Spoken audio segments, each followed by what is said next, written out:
January 1944. Dawn breaks slowly over Western Europe. High above a blanket of winter clouds, dozens of American fighters carve silver trails through the freezing sky. Their engines drone with relentless precision as they leave the safety of England behind and press deeper into enemy territory than any single-engine fighter was ever expected to fly. Below them stretches a nation built for war, rail yards, factories, airfields, and the sprawling capital that had long been considered untouchable by Allied escort aircraft. Inside German radar stations, operators study their screens with growing disbelief. Reports begin arriving from observation posts farther east. American bombers are approaching once again. But this time, something is different. Fast-moving fighters are still with them. They have crossed hundreds of miles of hostile airspace and show no sign of turning back. For Luftwaffe pilots climbing into their cockpits, the sight waiting over Berlin seems almost impossible. Every calculation they had trusted suggested these escorts should have exhausted their fuel long before reaching the German capital. Yet there they are, circling above the bombers, ready to fight. What changed was not simply the arrival of a new fighter. It was a breakthrough that would rewrite the rules of the air war and begin shifting control of Europe's skies in a way few on either side had imagined. Before those fighters ever appeared over Berlin, the air war over Europe had already become one of endurance as much as destruction. By the autumn of 1943, the Western Allies believed that relentless daylight bombing could cripple Germany's ability to wage war. American planners argued that precision attacks against aircraft factories, ball-bearing plants, rail networks, and oil facilities would steadily erode the industrial foundation of the Third Reich. Flying in large, tightly organized formations, heavy bombers were expected to defend one another with overlapping fields of machine gun fire while delivering bombs directly onto carefully selected targets. Reality proved far harsher. Each mission demanded hours in the air before the bombers even reached enemy territory.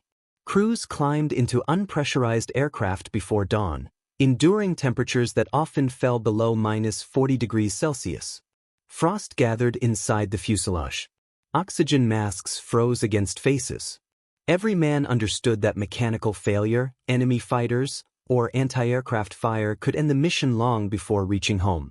Yet the greatest danger usually waited over Germany itself. The Luftwaffe remained a disciplined and highly experienced fighting force. Years of combat had produced pilots who knew how to exploit every weakness in an incoming bomber stream. Guided by an extensive radar network and an efficient command system, German fighter units rarely searched blindly for their targets. Ground controllers tracked Allied formations across occupied Europe, directing squadrons toward the bombers with remarkable precision.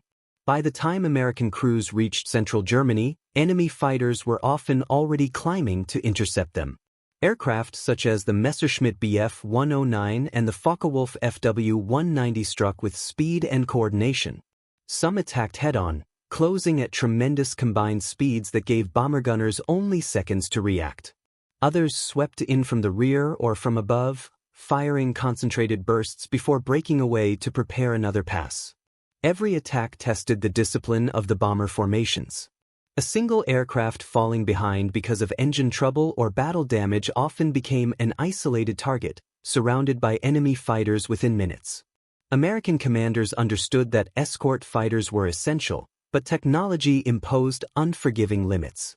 Existing escorts could accompany the bombers only part of the journey before fuel reserves forced them to return to England.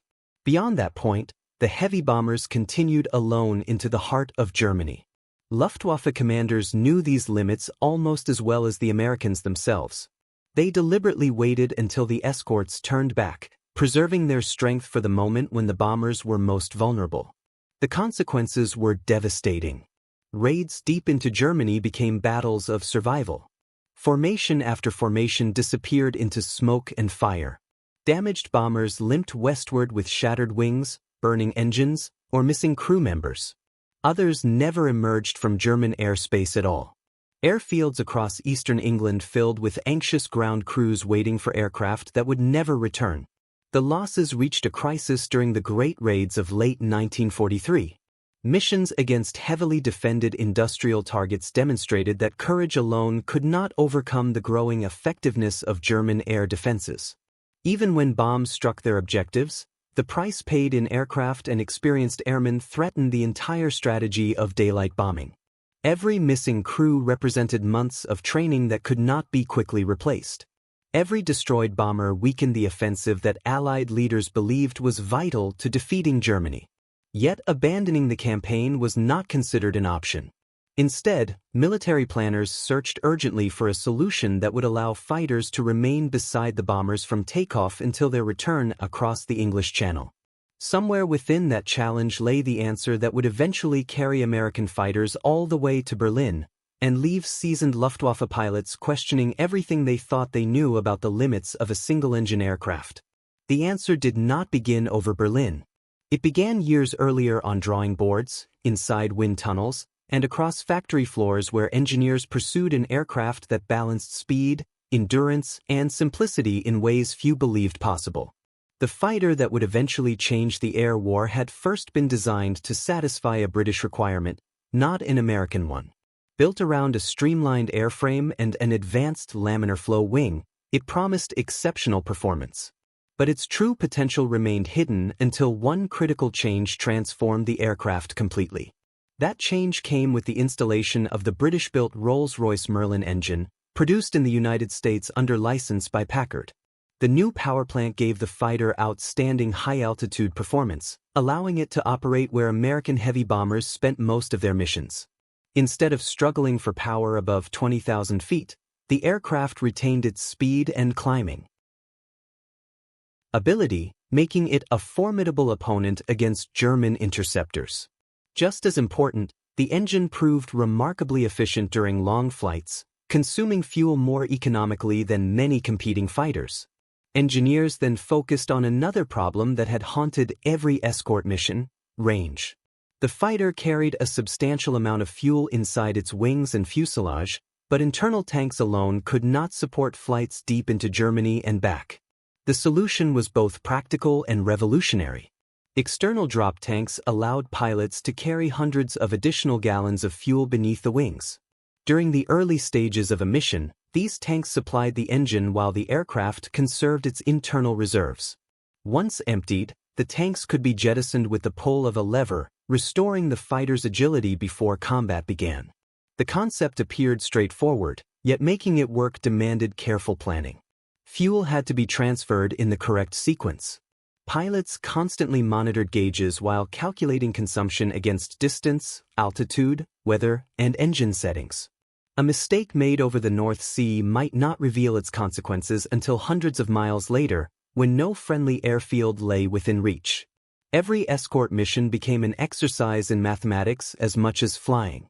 Training reflected this reality. Pilots learned that discipline could be more valuable than aggression. Flying at maximum power throughout the journey might impress spectators, but it wasted precious fuel. Instead, escort groups maintained carefully calculated cruising speeds, adjusting engine settings whenever conditions changed. Formation leaders watched fuel consumption almost as closely as enemy aircraft. Every gallon saved early in the mission increased the chances of protecting the bombers during the dangerous hours over Germany. The organization responsible for putting these ideas into practice was the 8th Fighter Command, operating alongside the 8th Air Force from bases across eastern England. Throughout late 1943 and early 1944, commanders refined escort tactics with each mission. Rather than remaining tightly tied to the bomber formations at every moment, fighter groups gradually gained greater freedom to search ahead, intercept German aircraft before they reached the bombers, and pursue them when opportunities arose. This shift transformed escorts from passive bodyguards into aggressive hunters. Logistics played an equally important role. Long-range missions required meticulous preparation before a single engine started. Ground crews inspected every fuel line, every external tank connection, and every engine component. Mechanics understood that a minor leak or loose fitting could become catastrophic after several hours in the air.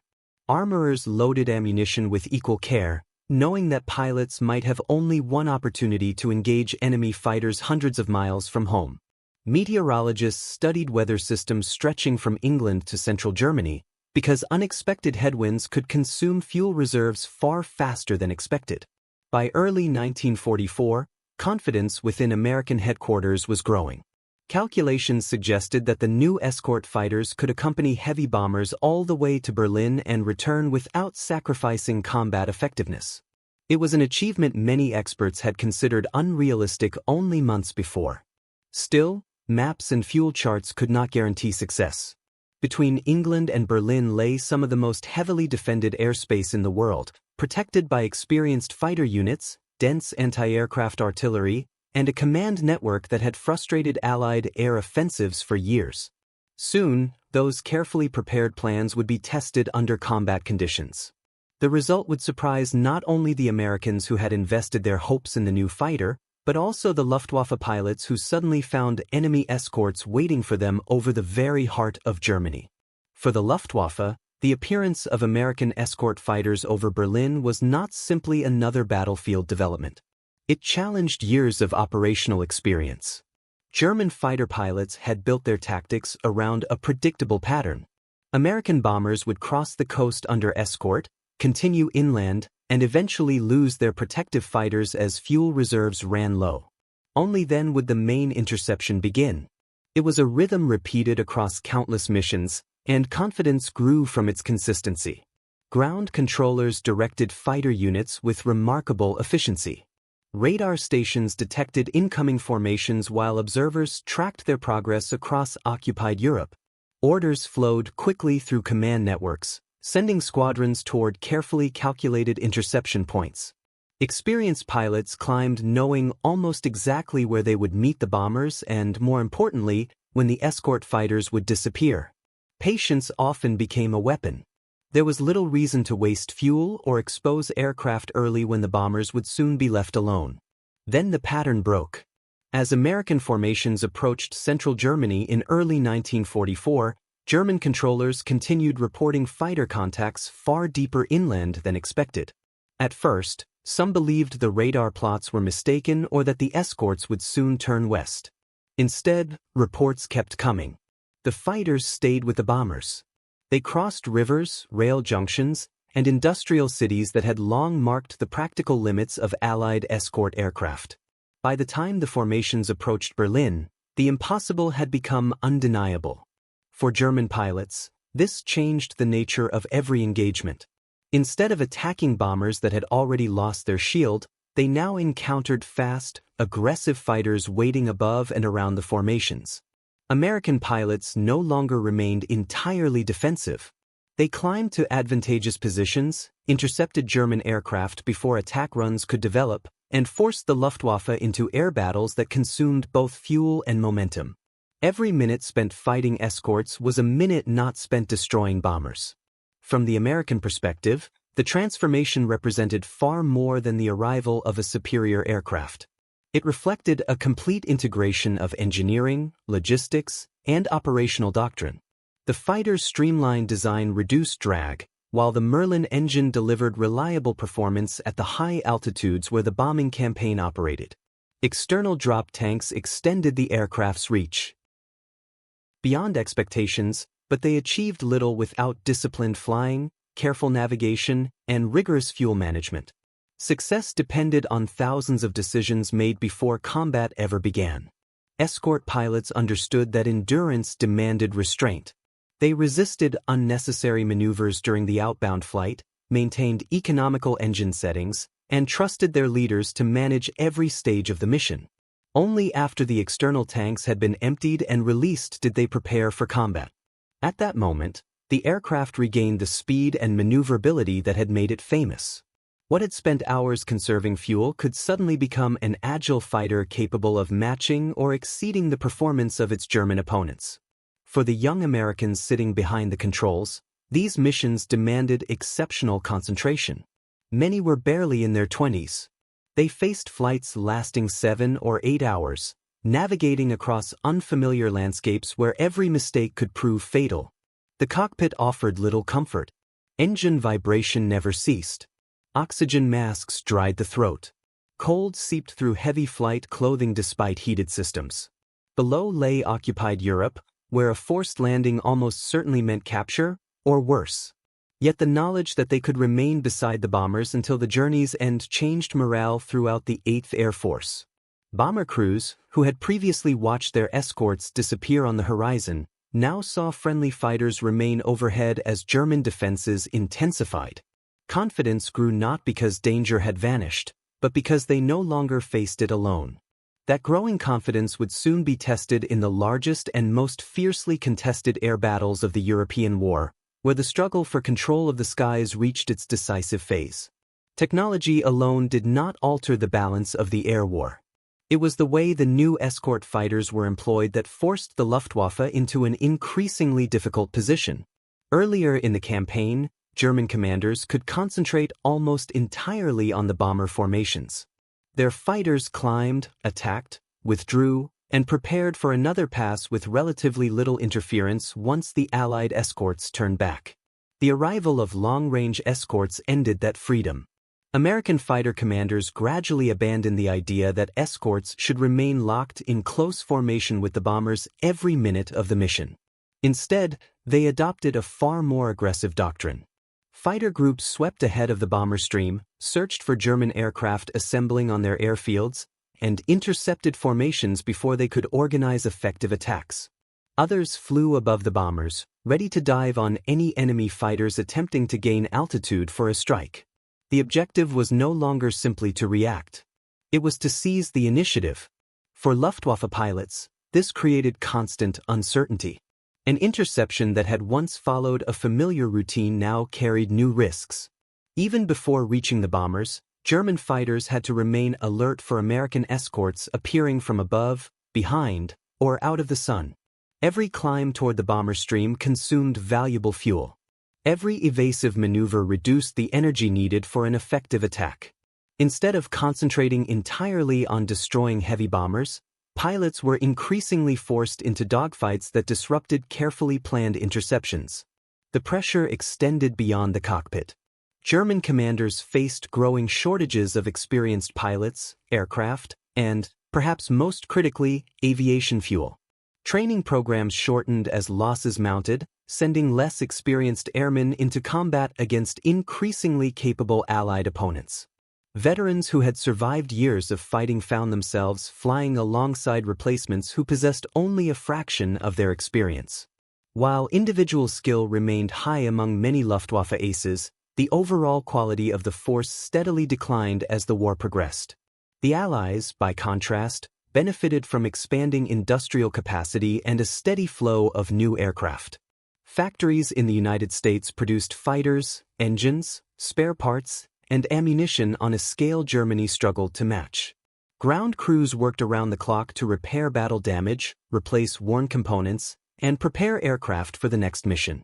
A fighter that returned with bullet holes through its wings or fuselage could often be back in the air within days, sometimes even hours, depending on the damage.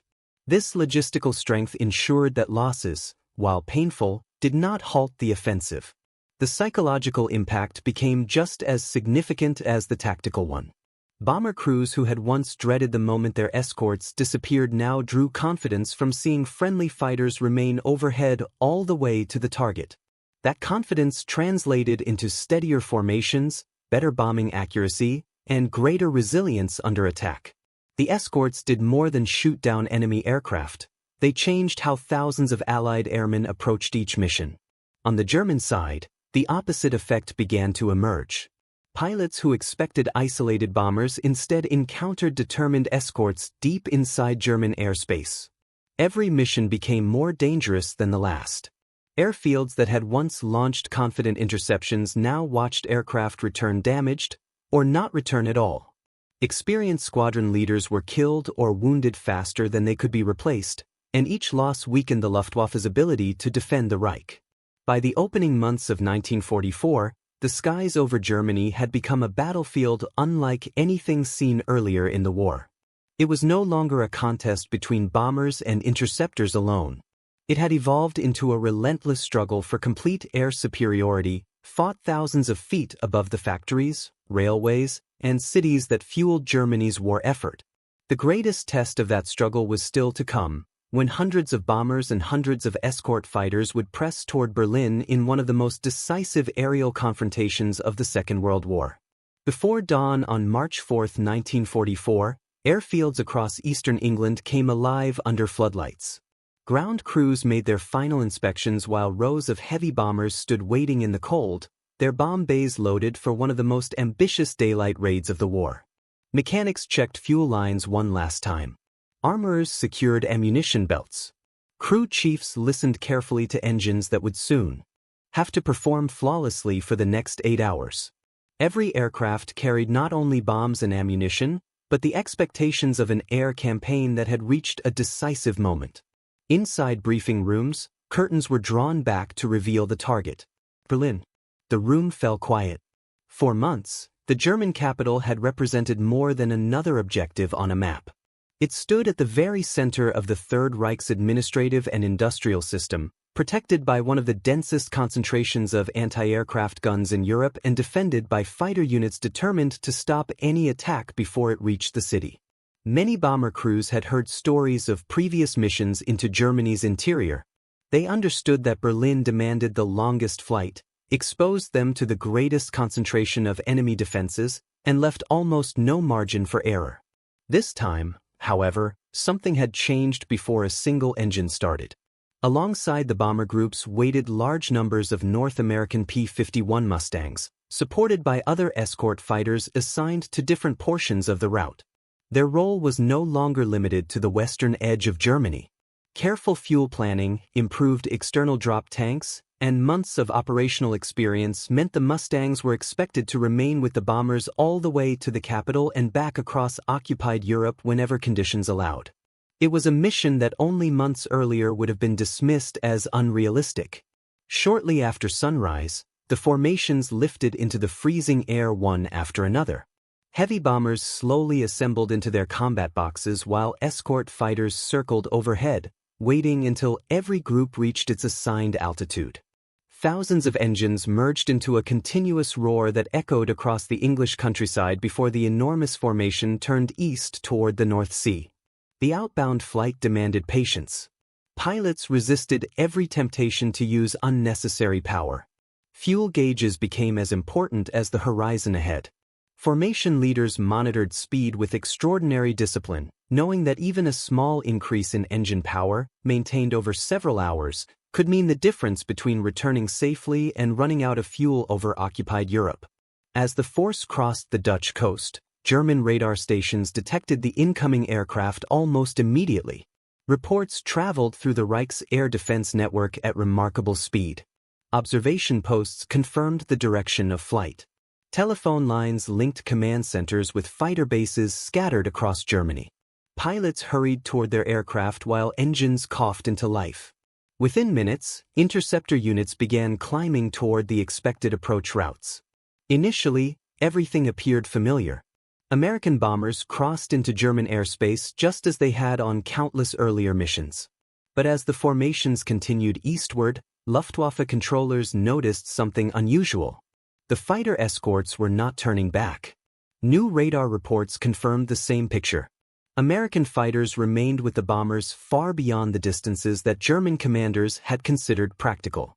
Some officers questioned whether the contacts had been identified correctly. Others assumed the escorts would soon reverse course. Instead, the plots continued moving steadily toward Berlin.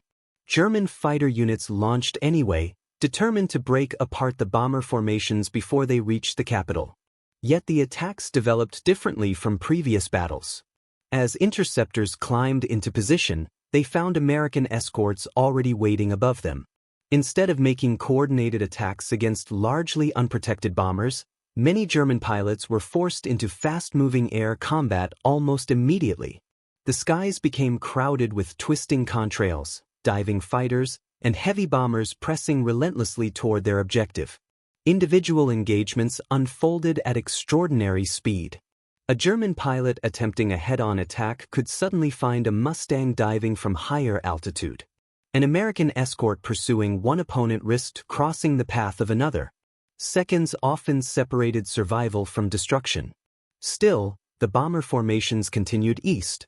Far below, The landscape revealed how deep the mission had penetrated. Rivers, rail junctions, factories, and military airfields passed beneath the aircraft one after another. Every mile carried the Americans farther from England and deeper into the heart of Germany. There could no longer be any doubt among the defenders. The escort fighters had not merely extended their range, they had followed the bombers almost to Berlin itself. For many Luftwaffe veterans, it was the first unmistakable sign that the assumptions governing the air war had fundamentally changed. What had once seemed impossible was now unfolding directly in front of them, and the decisive battle over Berlin was only beginning. As the massive formation reached the approaches to Berlin, the air battle entered its most violent phase. The German capital was protected by layer upon layer of defenses, each designed to slow, disrupt, and ultimately destroy an attacking force before it could complete its mission.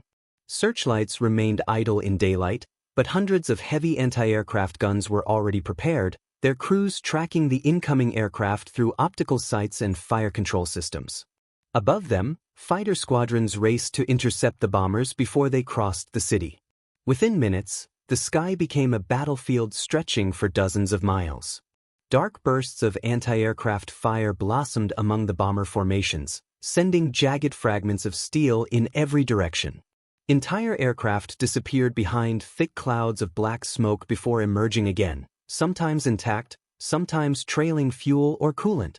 Bombardiers held their positions despite the violent turbulence created by exploding shells. Leaving formation, even for a moment, could expose an aircraft to concentrated fighter attacks. The Luftwaffe launched repeated interceptions from multiple directions.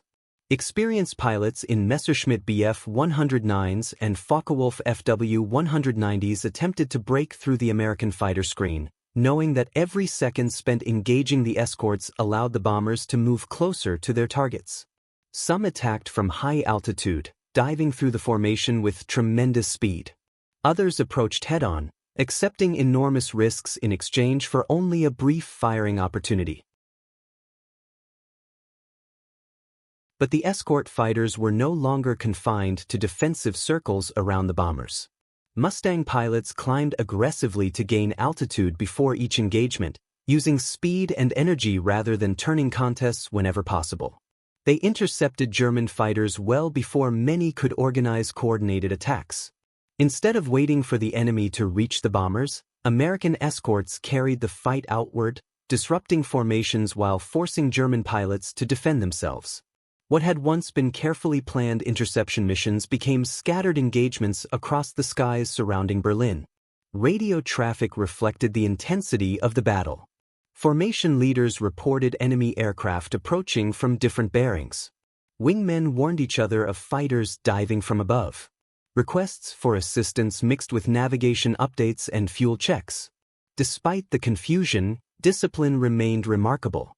Pilots had trained for precisely these moments, understanding that losing formation awareness could prove as dangerous as enemy fire itself. Fuel remained a constant concern. Even while fighting, escort pilots glanced repeatedly at their gauges. They had reached the deepest point of the mission, and every burst of high engine power consumed reserves needed for the long flight home. Commanders resisted the temptation to pursue damaged enemy aircraft too far. Destroying a single fighter meant little if it forced an American pilot to land in occupied territory because he had exhausted his fuel. Below, Berlin absorbed the weight of the bombing campaign. Industrial districts, railway facilities, and military infrastructure became the focus of carefully planned attacks intended to weaken Germany's ability to sustain the war. Smoke rose across sections of the city as bomber formations released their loads according to precise timing and navigation procedures. Not every bomb struck its intended target, but the scale of the attack demonstrated something that carried immense strategic significance. The bombers had reached Berlin under continuous fighter protection. That achievement echoed far beyond a single day's operations. For German commanders, the implications were immediate and deeply troubling. If American escorts could accompany bombers all the way to the Reich's capital, then no major industrial region could be considered beyond their reach. The Luftwaffe would no longer enjoy predictable opportunities to attack isolated bomber formations. Every future interception would begin under the threat of encountering determined escort fighters already positioned for combat. The strain on German fighter units grew steadily throughout the spring of 1944. Aircraft losses mounted. Veteran pilots, whose experience could not be quickly replaced, disappeared from squadron rosters. New recruits entered combat with fewer training hours than the men they replaced, while shortages of fuel increasingly limited advanced flight instruction. Each large-scale Allied mission forced the Luftwaffe to commit more aircraft simply to maintain its defensive effort, accelerating a cycle of attrition that Germany's industry struggled to reverse. For the Allies, the results extended beyond the destruction caused by bombs alone. The presence of long-range escorts steadily shifted the balance of air superiority. With each mission, more German fighters were destroyed in combat, damaged beyond repair, or forced into defensive operations that reduced their ability to challenge future offensives. The skies over Germany, once dominated by the defenders, were becoming increasingly contested, and then increasingly controlled by the attackers. The significance of these missions was recognized even by many German veterans after the war. The shock did not come from seeing another Allied aircraft over Berlin. Bombers had reached the city before. What stunned them was seeing single-engine escort fighters still there, maneuvering confidently, engaging interceptors, and then possessing enough fuel to escort the bombers safely back toward England. It overturned assumptions that had shaped Luftwaffe tactics for years. From that point forward, the struggle for Germany's skies no longer centered on whether the bombers could reach Berlin. The greater question became whether the Luftwaffe could survive the relentless pressure created by an enemy that now possessed both industrial strength and the ability to protect its bombers from departure to return. The answer would emerge in the final year of the war, as the consequences of these missions spread across every front of the conflict. The effects of the Berlin escort missions did not appear overnight, but they became impossible to ignore as 1944 progressed. Each long-range operation imposed losses that the Luftwaffe found increasingly difficult to replace. Aircraft could still leave German factories, but experienced pilots could not. Years of combat had already claimed many of the men who had carried the Air Force through the early victories of the war. Those who remained now faced a relentless cycle of missions against an opponent that seemed to grow stronger with every passing month. Training programs reflected Germany's worsening position. Before the war, fighter pilots spent extensive hours mastering navigation, formation flying, instrument procedures, gunnery, and advanced combat tactics. By mid-1944, mounting fuel shortages and operational demands forced instructors to reduce many of those hours. Young pilots often reached frontline units with only a fraction of the experience their predecessors had possessed. They entered combat against veteran Allied formations protected by escorts that had already transformed the nature of the air war. Fuel itself became one of Germany's greatest weaknesses. Allied bombing campaigns increasingly targeted synthetic fuel plants and oil facilities that supplied the Luftwaffe. Every successful raid reduced the amount of aviation fuel available for both training and operations. Fighter units sometimes found themselves conserving precious reserves, limiting practice flights even as inexperienced replacements desperately needed them. Aircraft that could have defended German skies remained grounded simply because there was not enough fuel to keep them airborne. The impact extended well beyond individual squadrons. German commanders were forced to make difficult choices about where to commit their shrinking resources. Protecting Berlin remained essential, but so did defending industrial centers in the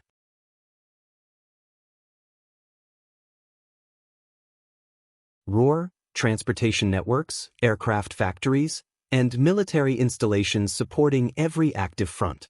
The Allies understood this dilemma. By attacking targets across a broad area, they compelled the Luftwaffe to spread its fighter force ever more thinly, reducing its ability to concentrate overwhelming strength against any single raid. Meanwhile, the 8th Air Force continued refining its escort tactics. Fighter groups rotated responsibilities, ensuring that bomber formations remained protected throughout each phase of the mission. Pilots became increasingly confident operating deep inside enemy territory. They learned the locations of major German airfields, recognized common interception routes, and anticipated where enemy fighters were most likely to appear. Escort operations evolved from reactive defense into a sustained campaign aimed at wearing down the Luftwaffe itself. Ground crews played an indispensable role in maintaining this relentless pace. After every mission, aircraft returned bearing the scars of combat. Mechanics repaired bullet holes, replaced damaged control surfaces, changed engines when necessary, and prepared fighters for the next operation. Armorers reloaded ammunition. Fuel crews inspected tanks and lines with meticulous care. Radar technicians serviced electronic equipment, while intelligence officers debriefed returning pilots to gather information on enemy tactics and aircraft performance.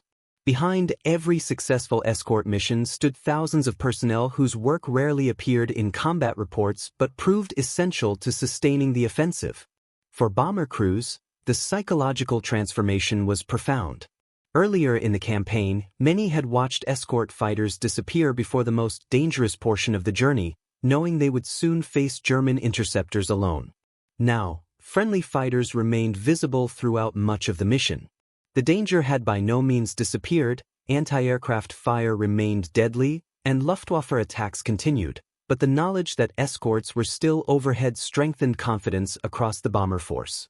Crews focused more fully on navigation, bombing accuracy, and formation discipline, knowing they were no longer isolated deep inside hostile territory. On the German side, the emotional burden grew heavier with each passing month. Veteran pilots recognized that they were fighting a defensive battle against an enemy with overwhelming industrial capacity. Every aircraft lost, every experienced squadron leader killed, and every shortage of fuel or spare parts reduced their ability to challenge future raids. The realization spread gradually but unmistakably. The Allies were no longer merely penetrating German airspace, they were steadily gaining control of it.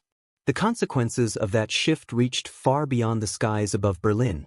Air superiority would soon influence every major campaign on the ground, shaping the course of the war in ways that neither side could fully appreciate during those long, freezing flights over Europe. By the final months of 1944, the transformation of the air war was unmistakable. The question was no longer whether Allied bombers could reach Germany's most heavily defended cities. Instead, German commanders faced a far more troubling reality: whether enough fighters, trained pilots, and fuel remained to stop them with any consistency. The long-range escort missions that had once seemed experimental had become routine, and each new raid further weakened the Luftwaffe's ability to recover. The campaign's success cannot be measured by a single mission to Berlin alone. It emerged from months of continuous pressure. American and British bombers struck aircraft factories, rail yards, bridges, synthetic fuel plants, oil refineries, and transportation networks across the Reich. Every attack forced Germany to divert labor, raw materials, and military resources toward repair instead of production. At the same time, every escort mission compelled the Luftwaffe to rise and fight under increasingly unfavorable conditions. One of the most damaging consequences for Germany was the steady loss of experienced aircrew. A fighter aircraft could be built in weeks, but a skilled combat pilot required months of intensive training and operational experience. By late 1944, many Luftwaffe squadrons contained young pilots who had never enjoyed the extensive preparation that earlier generations had received. They flew against Allied formations whose crews had developed increasingly refined tactics through hundreds of missions. The imbalance widened with every passing month.